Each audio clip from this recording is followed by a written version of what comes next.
I'd been a stepmom for 3 years, loving a shy 11-year-old boy who was scared to love me back. His toxic mother poisoned every small step of progress we made, but I never fought her. I just kept showing up, patiently and kindly. Then, one Tuesday, she showed up screaming at me in our driveway, and my quiet stepson did something that changed everything. He said 5 words I'll never forget.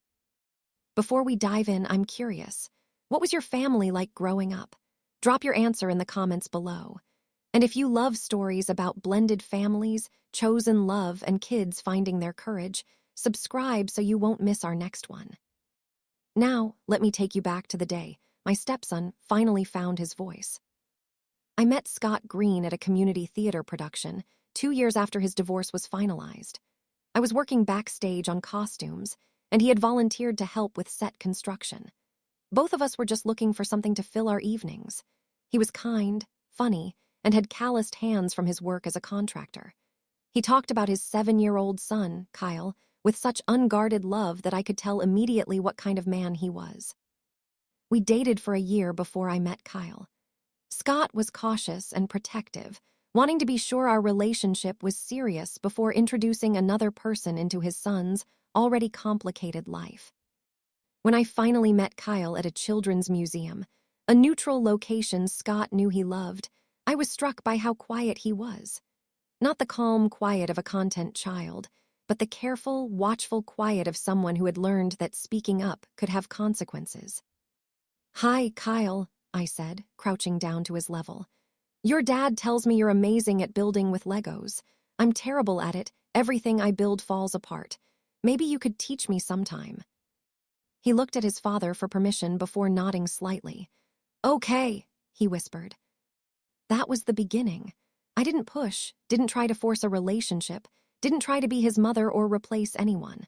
I just showed up, at his soccer games, at school events when Scott couldn't make it, and on quiet Saturday afternoons when we'd build Lego sets together while Scott cooked dinner. Slowly, carefully, Kyle began to relax around me. Scott and I married when Kyle was 9.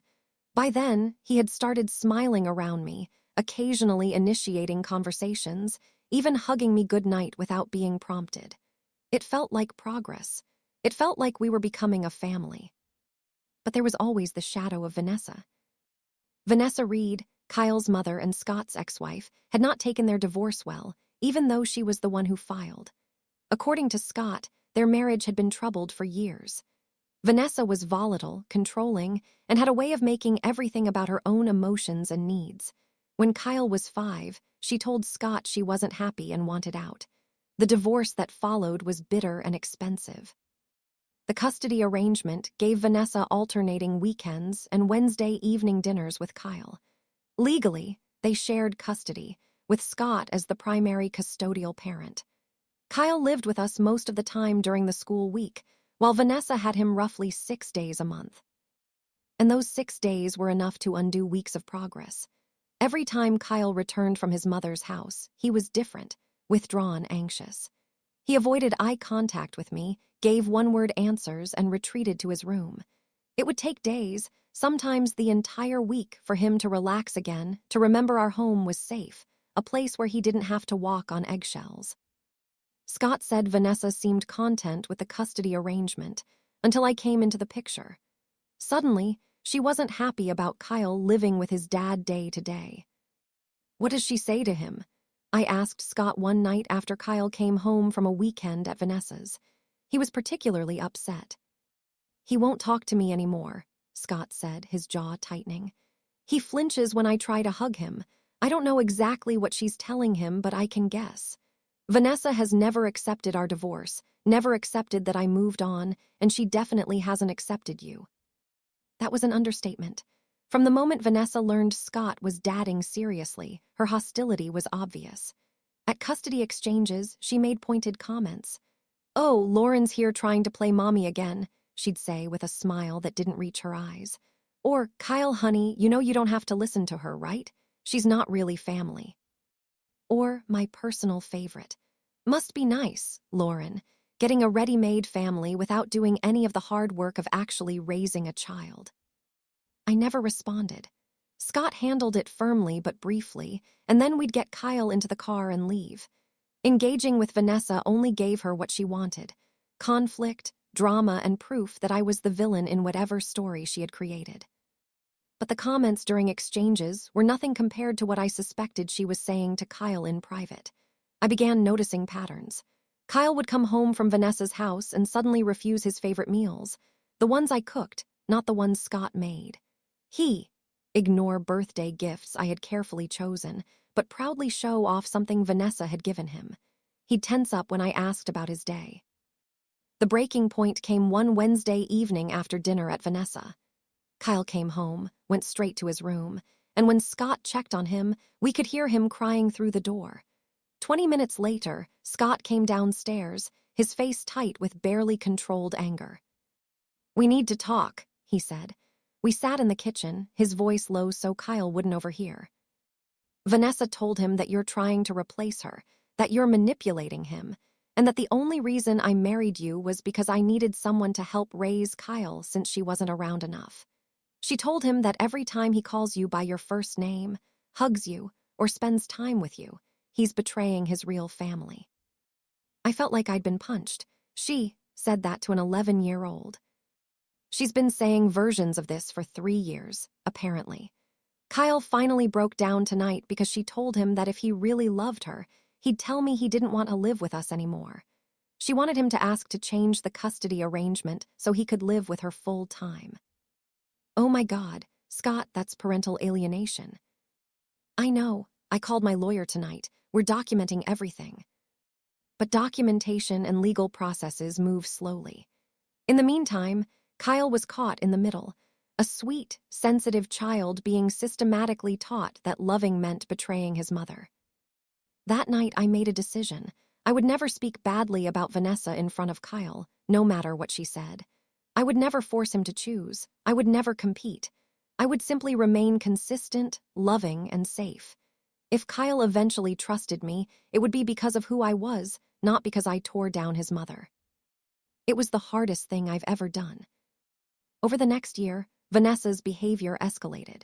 She'd forget to send Kyle's homework back, forcing me to scramble to help him recreate assignments. She'd schedule activities during Scott's custody time, then tell Kyle that he really wanted to go. He'd ask his dad to change the schedule. She made snide comments at every exchange, each designed to undermine me while staying just barely within the custody agreement. Kyle's anxiety increased. His grades started slipping. His therapist, a kind woman named Dr. Bianca Mills, who specialized in children of divorce, explained that Kyle was experiencing what she called loyalty conflict. He loved life with us but felt guilty because his mother had convinced him it was a betrayal. "The best thing you can do," Dr. Mills told Scott and me during a session without Kyle, "is keep being exactly what you are, stable, consistent, and non-reactive to her provocations. Kyle needs to see that loving you doesn't mean he has to stop loving her, and that he won't be punished for having complicated feelings." But I couldn't finish the thought. What if he never felt safe enough to show me affection? What if Vanessa's poison worked and Kyle grew up resenting me? Children are perceptive. They notice who truly shows up for them. They know who makes them feel safe. Trust the process. Trust Kyle. So I did. I kept showing up. I made his favorite breakfast on school mornings. I helped with homework. I attended every soccer game, every school concert, every parent-teacher conference. I hugged him goodnight, even when he stiffened. I told him I loved him, even when he didn't say it back. I did all this not just to earn his trust or make him like me, but because being around him brought me genuine joy. Making his life a little better every day became my purpose. Slowly, carefully, there were moments of breakthrough. A spontaneous hug after a late-night science project, a genuine laugh at one of my terrible jokes, the day he asked if I wanted to play video games with him. Not because Scott suggested it, but because he wanted to spend time with me. These moments were precious and fragile. Every time Kyle went to his mother's house, I braced myself for them to be undone. Then came the Tuesday that changed everything. It was late October, a quiet afternoon. Scott was at a job site, and Kyle was home with me. It was Vanessa's custody day. Kyle and I were in the kitchen making cookies, one of the few times he seemed completely at ease. He measured flour carefully while I preheated the oven, and his favorite playlist played softly in the background. The doorbell rang. I glanced at Kyle, who looked as confused as I felt. We weren't expecting anyone. Through the front window, I saw a car in the driveway. Vanessa's car. My stomach tightened. "Kyle, honey, keep measuring. I'll see who it is," I said. But Kyle had already seen her. His face went pale, and the measuring cup trembled in his hands. I opened the door to find Vanessa standing on the porch, her expression cold, determined. She was dressed professionally, but her eyes had a manic edge that immediately put me on guard. "I'm here to pick up Kyle," she announced without preamble. "Vanessa, it's Tuesday. This isn't your custody day. What's the emergency?" I kept my voice calm, though my heart raced. "What kind of emergency? Is everyone okay?" she shot back. "That's none of your business. Kyle is my son. I'm taking him." "I understand he's your son, but the custody agreement specifies which days he's with you. If there's a real emergency, you need to speak with Scott first. He's at work, but I can call him." "I'm not discussing anything with Scott, and I'm certainly not discussing it with you. You have no authority over my child. You're nothing. You're just some woman who married my ex-husband. Now get Kyle and send him out here." I could see neighbors starting to peek out their windows. "Vanessa, I can't authorize a change to the custody schedule. You know that. If you'd like to call Scott and discuss this with him, I'll stay with Kyle until you two work it out." "You're keeping my son from me," she shouted, stepping closer, her face red with rage. "You've been turning him against me since the day you showed up. You're a manipulator, a home wrecker. You think you can just waltz into my son's life and replace me. You think he'll love you more than his own mother. You're poisoning him, and I won't stand for it anymore." I stayed calm, though my hands shook. "Vanessa, you're upset, and I understand that, but you need to leave. We can talk with Scott when he gets home. Right now, you need to go." "Mom," the small voice came from behind me. Kyle had moved to the doorway, pale and trembling. "Mom, there's no emergency, is there?" Vanessa's expression shifted, pleading. "Kyle, honey, come with me. We'll get ice cream, just the two of us. You don't have to stay here with her." Kyle didn't move. He stared at his mother with an expression I had never seen before. Not fear, exactly, but something like recognition, as if he was finally seeing the truth clearly for the first time. "There's no emergency," he repeated, his voice stronger. "You just want to take me on a day that's not yours. Kyle, don't be disrespectful. I'm your mother. Now come here." "No." It was barely a whisper, but it stopped Vanessa mid-sentence. "What did you say?" she demanded. "I said no." Kyle's voice was shaking, but he took a step forward, placing himself slightly in front of me. My shy, quiet stepson, who had always avoided conflict, was now standing between his mother and me. "You get over here right now. Stop yelling at her." The words burst out of Kyle like they had been building for years. "Stop being mean to her. She's never mean to you. She takes care of me every single day. She makes my breakfast and helps with my homework and goes to all my soccer games and makes sure I have everything I need. And she loves me, and you need to leave my mom alone." The word hung in the air. Mom. He had called me Mom, not Lauren's mom. Vanessa's face turned white, then red. "I'm your mother, not her, me. I gave birth to you. I'm your real mother." Kyle was crying now, but his voice didn't waver. "You're my mom, too. But so is she, and you're always mean to her, and it's not fair. I'm tired of pretending I don't love her because you said it makes you sad. I do love her. She's good to me, and I love you, too. But you can't keep being mean to people who are nice to me. You just can't." For a moment, I thought Vanessa might continue screaming, but something in Kyle's face, the tears, the trembling, the absolute conviction, finally broke through.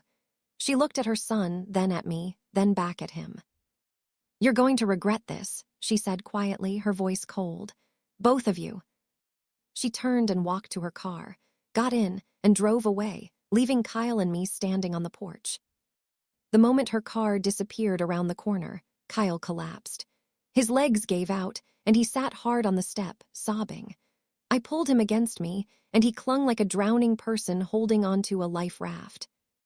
I'm sorry, he cried.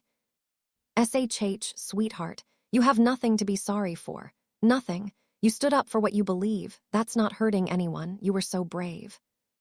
But I called you Mom. She'll think I don't love her anymore. I pulled back to look at his face, the sweet boy I'd loved for 3 years. Kyle, listen to me. Loving me doesn't mean you love your mother less. Love isn't a pie. Giving to one doesn't take away from the other. You can love both of us. And your mother needs to learn that. She said you were betraying her just for being happy here. That's not fair. Your happiness isn't a betrayal of anyone. You deserve to be happy everywhere here with us and at your mom's house too. I am happy here, he whispered. I'm really happy here. Is that bad? No, sweetheart. That's exactly how it should be. We sat there on the porch until Scott came home an hour later. When he saw us, his face immediately shifted to concern. What happened? Are you both okay? Kyle and I told him everything. Vanessa's unexpected arrival, her demands, her screaming, and Kyle's brave defense. Scott's expression cycled through anger, pride, and concern. I'm calling my lawyer right now. This crosses a line. Showing up like that, making demands, screaming in front of the neighbors, this is harassment, and it's affecting Kyle. But more importantly, Scott sat down on the step with us and pulled Kyle into a hug. Buddy, I'm so proud of you. So proud. That took incredible courage. I called Lauren Mom. I didn't mean to hurt you, Mom, Kyle whispered. You can call Lauren whatever feels right to you, Scott said firmly. Loving her, calling her mom if that's how you feel, doesn't hurt your mother. If it does, that's something she needs to work through with her therapist, not something you need to manage. Really, Kyle, you're 12. Your job is to be a kid, go to school, play with your friends, and be loved. Your job is not to manage your mother's emotions or hide your feelings to make her feel better. That's way too much responsibility for someone your age. Kyle was quiet for a moment. Then he asked softly, Can I have 2 moms? Like Mom. Vanessa is my mom because she's my mom, and Lauren is my mom because she chose to be. I felt tears spring to my eyes. Scott squeezed my hand. Yes, he said softly. That's exactly okay. You're lucky. Actually, you have 2 people who are your mom. Not every kid gets that. That evening, after we'd ordered pizza and tried to return to some semblance of normal, Kyle appeared in the kitchen while I was cleaning up. He stood in the doorway, looking nervous. Lauren, can I talk to you? Of course, sweetie. What's up? I wanted to say, I'm sorry if I made things weird by calling you Mom. I know you're technically my stepmom, and maybe you don't want me to call you that. I can go back to calling you Lauren if you want. Kyle, stop, I said gently. You can call me whatever feels right to you. Lauren is fine, Mom is fine. What matters to me is that you know I love you and I'm here for you, no matter what you call me. He hesitated, then said softly, It's just you do mom things. You make me lunch, help with homework, come to my games, remember I don't like mushrooms, and always ask about my day. You're my mom, the mom who's here every day. Is that weird? Not weird at all, I said. Kyle, I want you to know something. I didn't choose to love you because I married your dad. I love you because of who you are. You're kind, creative, smart, funny. You're one of my favorite people in the world. Being your stepmom or your mom or whatever you want to call it is one of the greatest honors of my life. Kyle hugged me then, really hugged me. Not the stiff, obligatory hugs he'd given for years, but a real, tight hug, the kind that says I need this. I love you, Mom, he whispered. I love you too, buddy, so much. The weeks that followed were complicated. Scott's lawyer documented everything from the Tuesday confrontation. Vanessa's harassment, combined with evidence Scott had collected of her attempts at parental alienation, led to court-ordered modifications. Her custody time remained the same, but exchanges now had to happen through a neutral third-party service, and she was required to attend co-parenting therapy. More importantly, Kyle began individual therapy with Dr. Mills twice a week instead of once a month. In those sessions, he started unpacking years of loyalty conflict, learning that he was allowed to love both of his moms, that standing up to toxic behavior wasn't disrespectful, and that his feelings truly mattered. The change in Kyle was remarkable.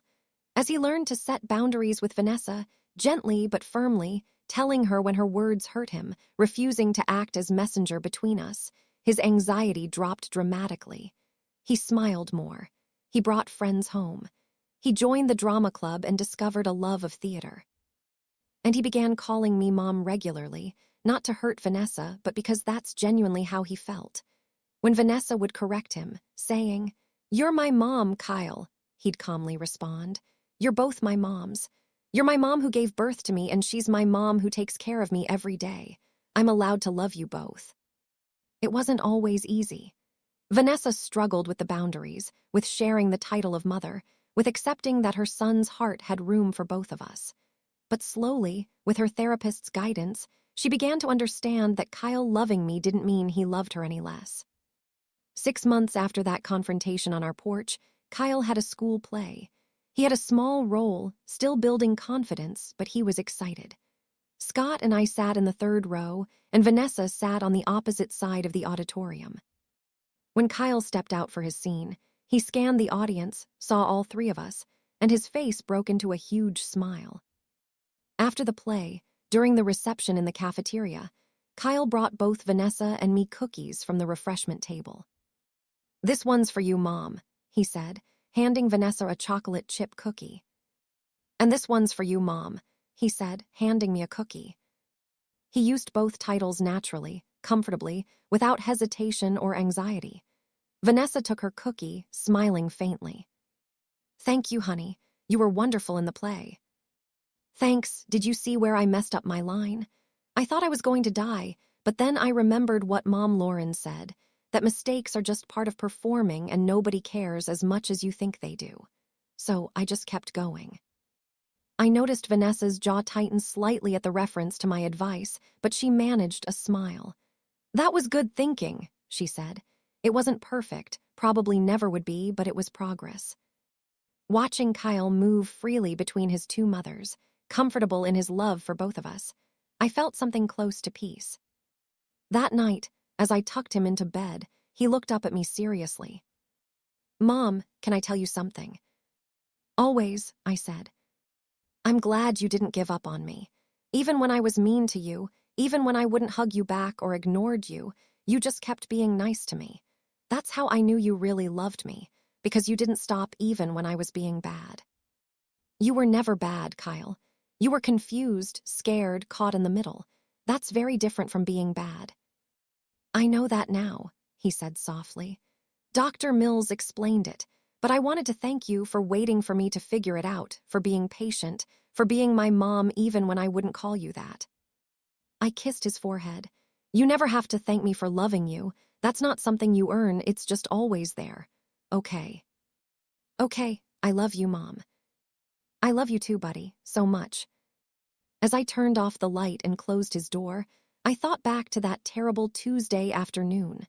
Vanessa screaming in our driveway, Kyle standing up with courage I didn't know he had, calling me Mom for the first time. At the time, I thought he was defending me, but looking back, I realized it was more than that. Kyle wasn't just defending me, he was defending himself. His right to love who he loved, his right to feel happy without guilt, his right to have multiple people in his life who cared for him. He had found his voice, and in doing so, he had given me the greatest gift anyone could give. The trust of a child who'd been taught not to trust, the love of a boy who'd been told love was betrayal, and the title of mom from someone who had every reason to withhold it. 3 years of patience, consistency, and love without expectation had led to this. A quiet, sweet boy who now knew he deserved happiness, who could set boundaries, and who understood that families come in all forms and love multiplies instead of dividing. I wasn't the mother who gave birth to Kyle, but I was the mother who showed up every day with patience, love, and absolute conviction that he was worth it. And in the end, that was enough. More than enough. It was everything. What did you think of Kyle's courage in standing up for himself and his right to love both his mothers? Share your thoughts in the comments below. If this story about blended families, chosen love, and children finding their voice touched your heart, please hit the like button and subscribe for more meaningful stories every day. Don't forget to click the notification bell so you never miss our next uplifting tale. Thanks for watching, and we'll see you in the next story.